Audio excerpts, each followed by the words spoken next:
Halo semuanya, perkenalkan nama saya Jeremy Sebastian Surjanto dari jurusan film angkatan 2022. Tahu nggak teman-teman, bahwa Gen Z ini memiliki cara leadership yang unik di dalam dunia pekerjaan.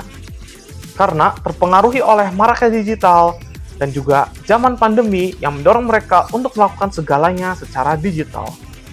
Sebenarnya seperti apa sih cara kepemimpinan Gen Z? Pertama, mereka didorong oleh tujuan. Gen Z ini sebenarnya berlandaskan dengan tujuan.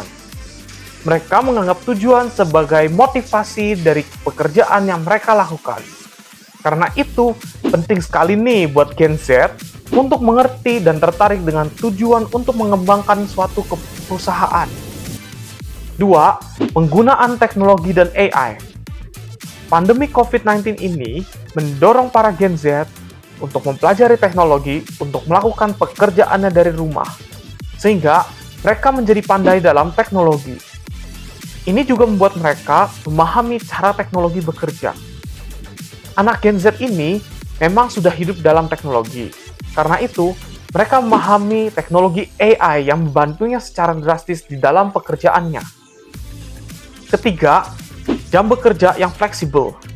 Anak Gen Z ini sudah memahami teknologi yang membantu mereka bekerja di rumah. Karena itu, mereka sudah terbiasa dengan jam kerja yang fleksibel dan menjadi hal yang dihargai oleh mereka. Fleksibilitas ini diperlukan untuk menyeimbangkan kesehatan mental mereka juga, sehingga mereka tidak stres. Keempat, kesadaran akan kesehatan mental. Gen Z ini tumbuh di era dengan maraknya informasi tentang kesehatan mental dan trauma.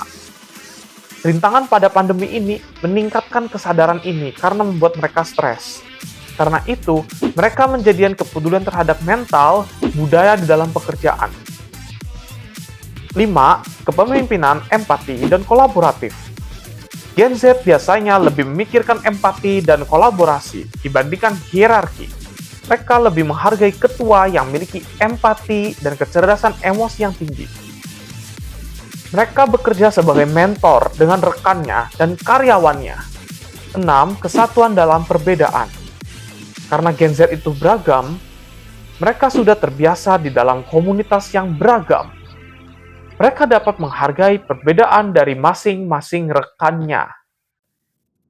Namun yang perlu disayangkan adalah, sekarang banyak sekali Gen Z yang kurang minat untuk menjadi pemimpin. Sebenarnya bukan karena mereka tidak ambisius, tapi mereka sudah menyadari akan konsekuensi dari seorang pemimpin, yaitu stres ekstra yang mereka harus hadapi. Mereka sudah sadar akan kelelahannya, beban tambahannya, dan mereka juga tahu kalau menjadi pemimpin ini, mereka juga dituntut lebih banyak. Karena itu, kalian Gen Z di sini sangat dibutuhkan. Untuk merangkul kepemimpinan kalian, sebenarnya kuncinya adalah mengerti dari pentingnya peran itu sendiri sih. Kalian harus tahu bahwa kepemimpinan ini adalah tentang membawa dampak, bukan sekedar kekuasaan. Kalian harus mengkomunikasikannya tujuan dan visi kalian memimpin ini, supaya membantu kalian memahami bahwa ada tujuan yang dibawa dari status kalian.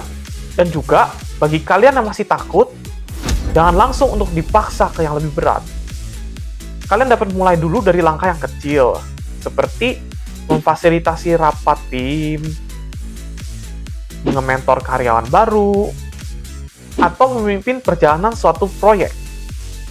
Penting juga nih untuk menyediakan dukungan mental untuk kalian sendiri dan juga untuk mengatur jam kalian, supaya kalian dapat menyeimbangkan kesehatan mental dengan pekerjaan. Oke, terima kasih teman-teman.